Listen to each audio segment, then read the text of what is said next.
Welcome to Get Real, How to Live a More Authentic Life, with psychologist and author of over 75 books, Dr. Barry Weinhold.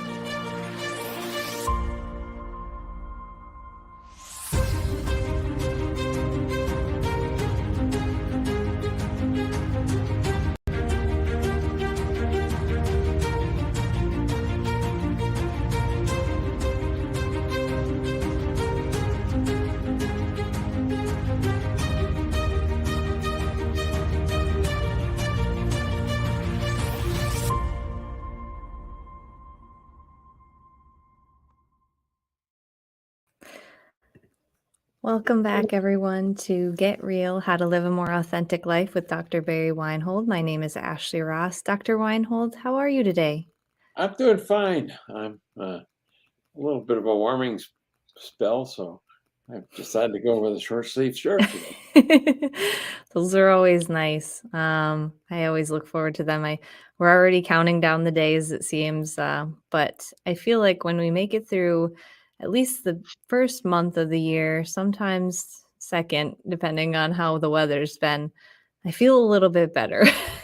Well, as I think I mentioned earlier, that our spring happens a day or two at a time, Mm-hmm. and we get a spring-like day, like today, and then tomorrow it's going to snow. But enjoy it while I can. Yes, exactly.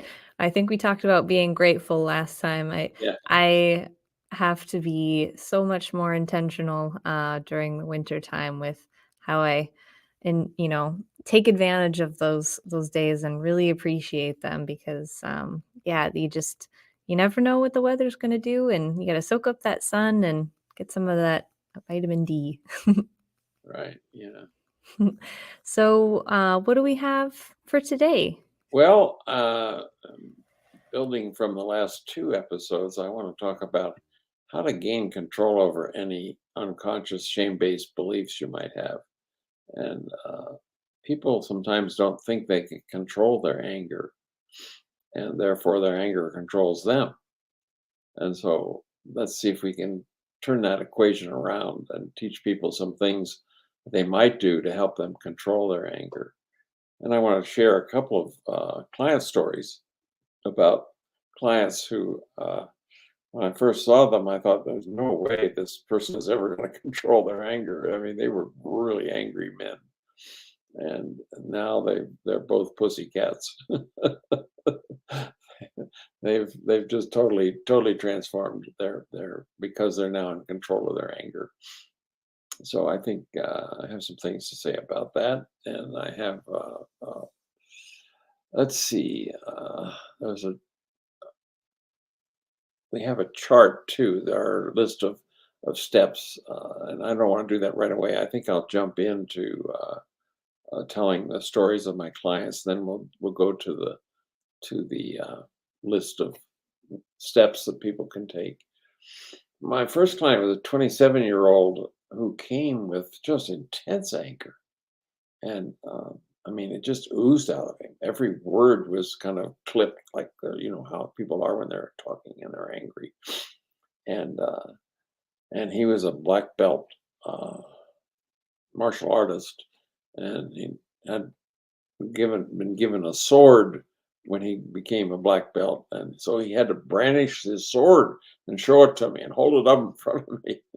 I mean, that's how this guy was acting, and I thought, oh my goodness, what am I going to do with this guy? So what ended up doing was helping him see where his anger was coming from. And he had some anger about the way he was raised. And some of it was pretty legitimate because he was not treated with a lot of respect often as a child or even as an adolescent. So I suggested he may want to um, address those issues, and I suggested some ways that he might do it, including, which at first he was sort of reluctant to even think about it this way, including going back and talking about how, with his parents directly, about the effect of what they did to him, on his life. and I didn't know what he was going to choose. I had given him a couple of self inventories to take, and I thought, well, we'll chip away at this. But he took the bull by the horns, took my suggestion, went back and talked to his parents about how the way they raised him affected his life and left him with all this anger. And they were totally accepting of his, and they apologized and they said, well, we were just doing what we thought was right. And he forgave them. And the next time I saw him, his anger was gone. And I couldn't believe it happened that fast. And he said, even my girlfriend was afraid of me. And I assured her now that she does not have to be afraid of me because I'm in control of my anger. And I couldn't believe it. And I think it took 4 sessions, and he was a totally different man. I was amazed, but he was ready for it. He knew that. I think that's why he came to therapy, because his anger was controlling him and he didn't like the results of that, but he didn't know what to do about it. So that one got pretty, that was kind of a way of looking at anger that he had never looked at before, his anger. And when he found out that was what it was about, he took the action. And then his his girlfriend was actually disrespecting him in a number of ways that his parents were disrespecting him, and he was putting up with it and being angry about it. And I said, "Well, you're going to have to deal with it with your girlfriend now that you dealt with it with your parents." So he did. That was when he told his girlfriend, "You don't have to be afraid of me anymore. I'm in control of my anger." But he saw that she had some issues that weren't his, and he ended the relationship in a nice way. I mean, it's just said, "Well, this looks like this isn't working for me, and I'm sorry about that, but I'm going to move on." And then what he decided to do, he said, "The biggest reason I stayed in the relationship was I was afraid to be alone, so I stayed." Which was a holdover from not having any power to do anything when he was treated the way he was as a child. I remember my son, when he was like maybe 8 or 10, was in a fight argument with us, and he was losing apparently. And he said, I would run away from home if I had a credit card." He knew that he couldn't get very far without a credit card. So anyway, but then this guy decided he was going to not date anyone until he had conquered his fear of being alone. So he was going to live alone and learn all of the skills that he never allowed himself to learn about solitary living. And I haven't heard from him lately, but that's what he's in the process of doing right now. And then my second client came to me. A very well educated, has a very high ranking job, and um, he he started ranting about everything, talking about ranting about the president, ranting about the vaccine, ranting about uh, everything that was wrong with the world, and I couldn't stop him. I mean, he almost took a whole session, and that's all he did was just rant, and I just listened. And so the next time he came, I said, "Well, it looks like you've got a lot of anger in you about a lot of things. And are you happy with that?" He said, "No, I don't want to be this way, but I can't stop it.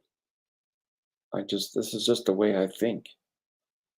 And so when something happens in front of me, I immediately jump on anger and resentment about something that this reminds me of.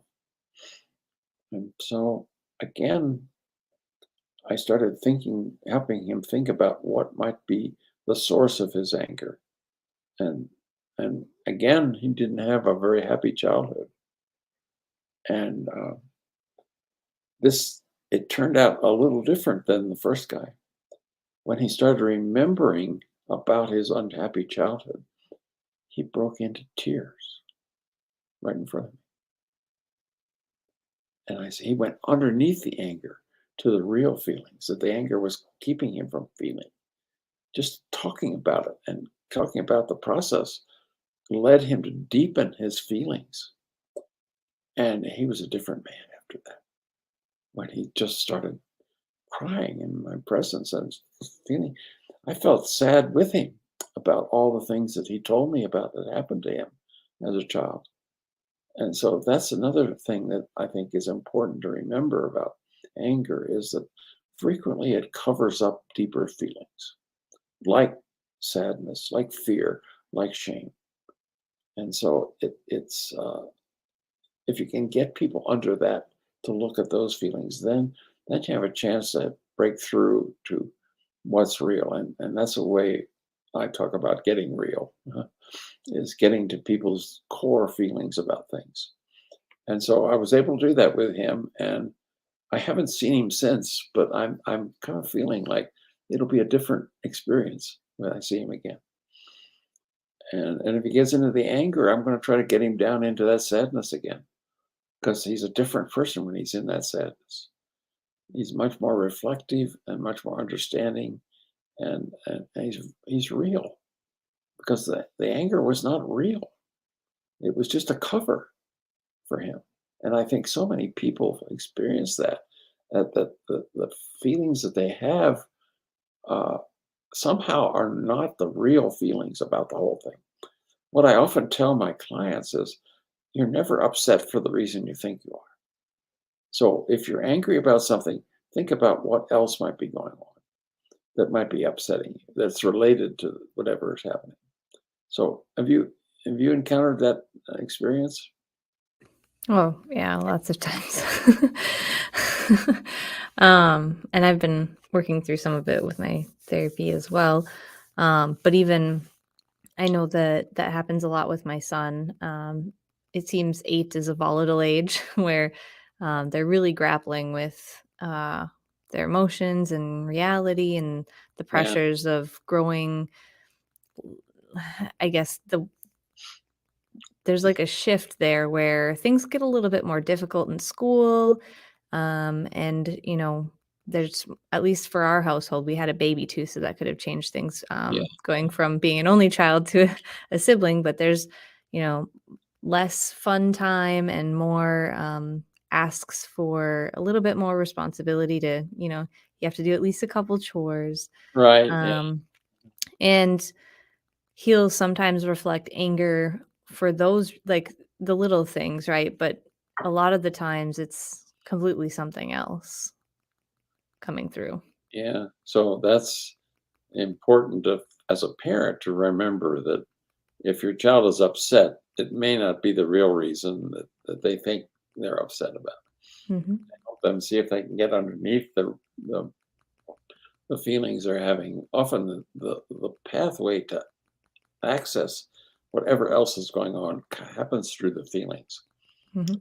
Frequently, I'll ask a person if they are in anger. I'm saying, well, close your eyes and tell me where you feel that in your body. And they'll say, well, it's in my gut or in my chest or my arms, wherever. And then I say, okay, open your eyes. And now close them again and think about the first time you ever felt that way. Whoa. Some people can go right to something happened as an infant where they felt angry about something and felt that energy in their body, but they didn't know what to do with it. So my job is teaching people how to process their own feelings, and anger is one of the big ones.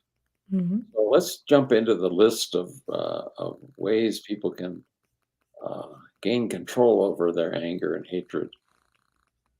Uh, so again, the first step is asking questions. Uh, how is my lack of anger, control of my anger affecting my life? And then basically, that's on here.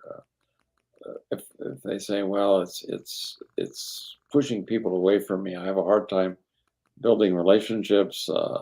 I got fired from several jobs. I mean, those are kind of the consequences that a lack of control of anger and how it affects people's lives.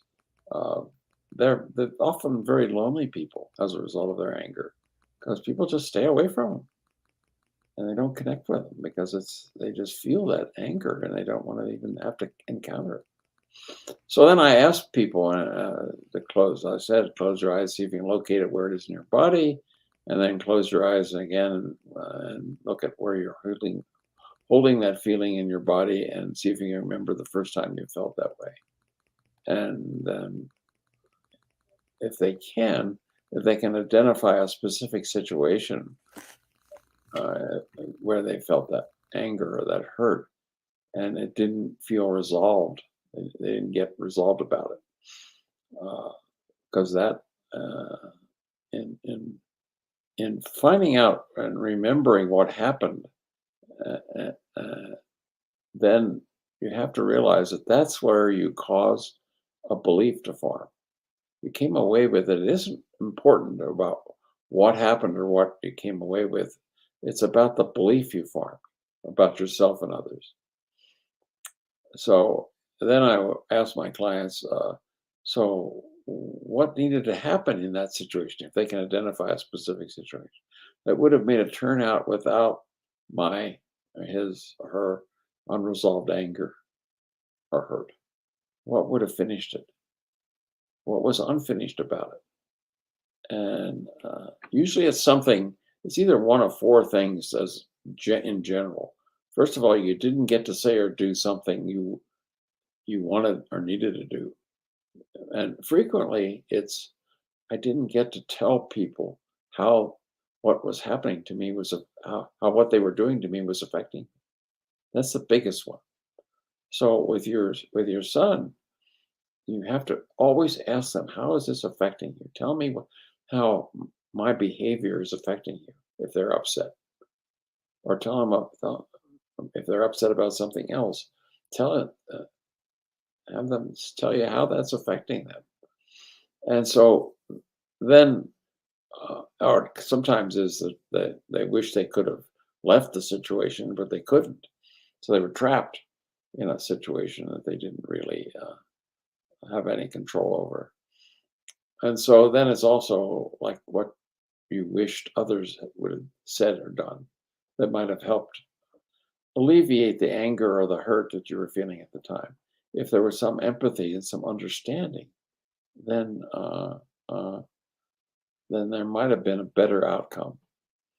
And so, if you didn't get that from other people, you likely grow up and not ask for that very much when you need it as an adult. And so that's often the missing piece that I have to help them see, that if they want to complete this and finish it, likely they're going to have to learn how to ask for what they want more often from others, and not kind of try to do it themselves or try to avoid having to ask. And and then under number 8, asking yourself the question, what could I do now that I wanted to have happen then that would resolve the issues? And that's what I basically is the question that people should ask. And then finally, plan to do it. Whatever it is that you think would finish the unfinished learning experiences that produces your anger or your hurt, and use all the resources that you have now that you didn't have earlier to do that. Uh, and it might be just simply the one that I just mentioned as an example. It's a big one. Is whenever something happens and you start to feel some feelings about it, let somebody know what's going on inside of you. Don't keep it bottled up inside of you. Share it. And letting people know the effect of their behavior on you is huge. To be part of the resolution of any kind of past unfinished business, because that didn't happen in almost every case that if I can get people to identify their cause of their anger, the initial experiences they had. It's always that I tried to tell them how I was feeling and they didn't listen, or I didn't even bother because I knew they wouldn't listen, or something as bad as that. So it's when you do something in the present using all your resources, once it's finished, you will not feel the anger and hurt as controlling you anymore. You will be in control of it. And that means that you finished the unfinished part of that earlier learning experience.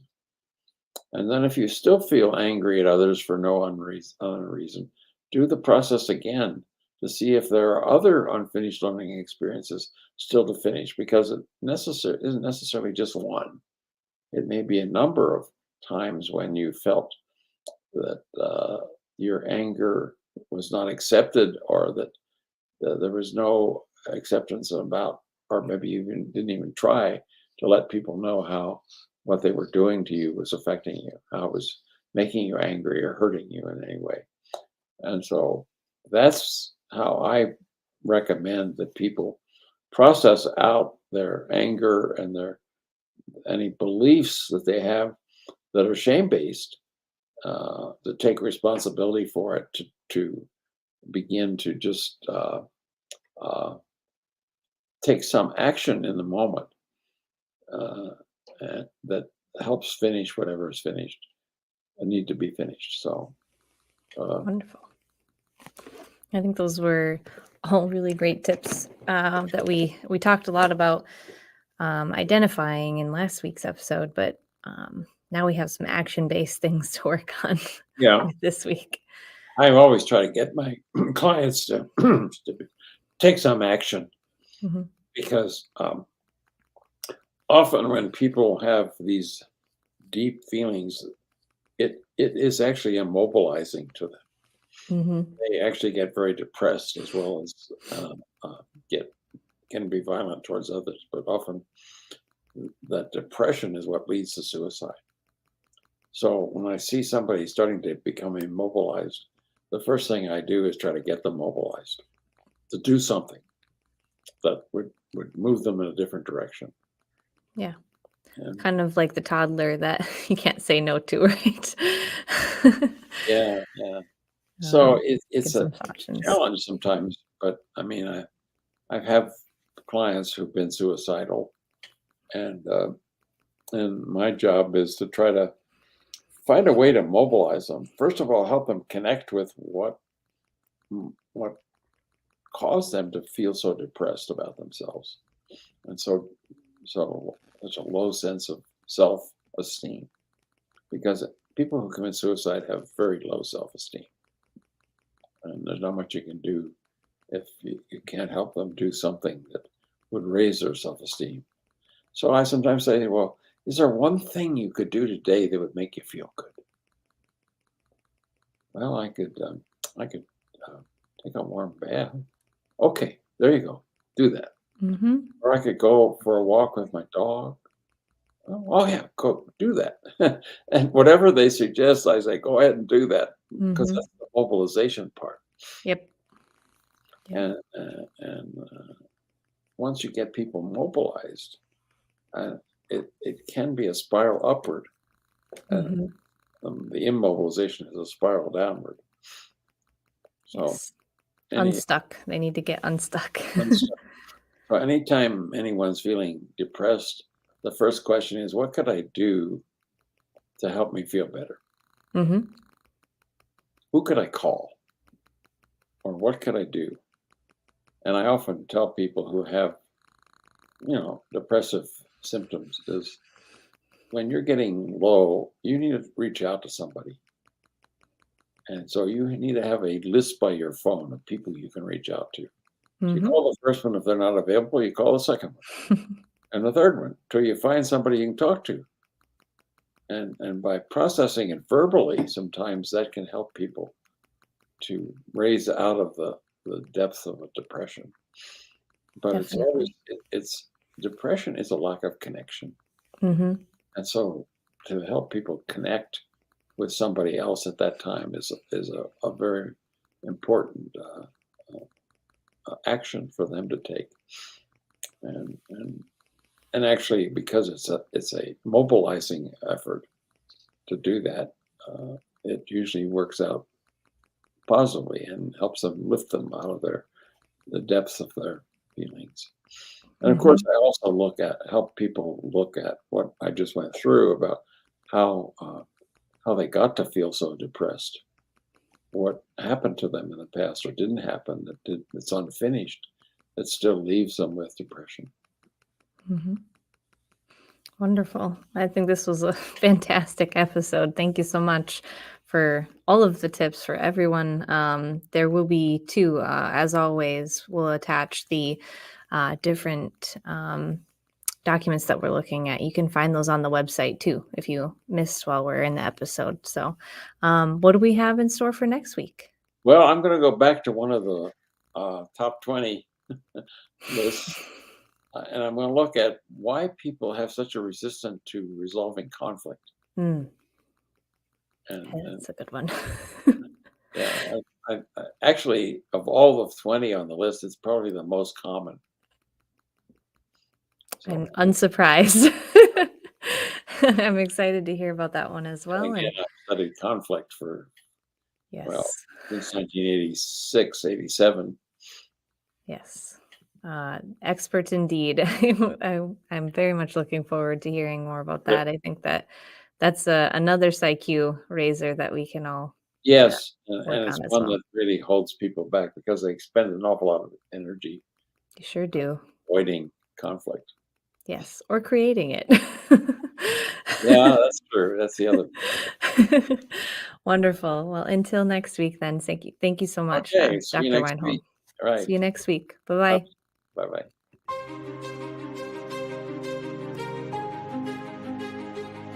For more information, please visit the Colorado Institute for Conflict Resolution and Creative Leadership at CICRCL.org or click the link in the show notes.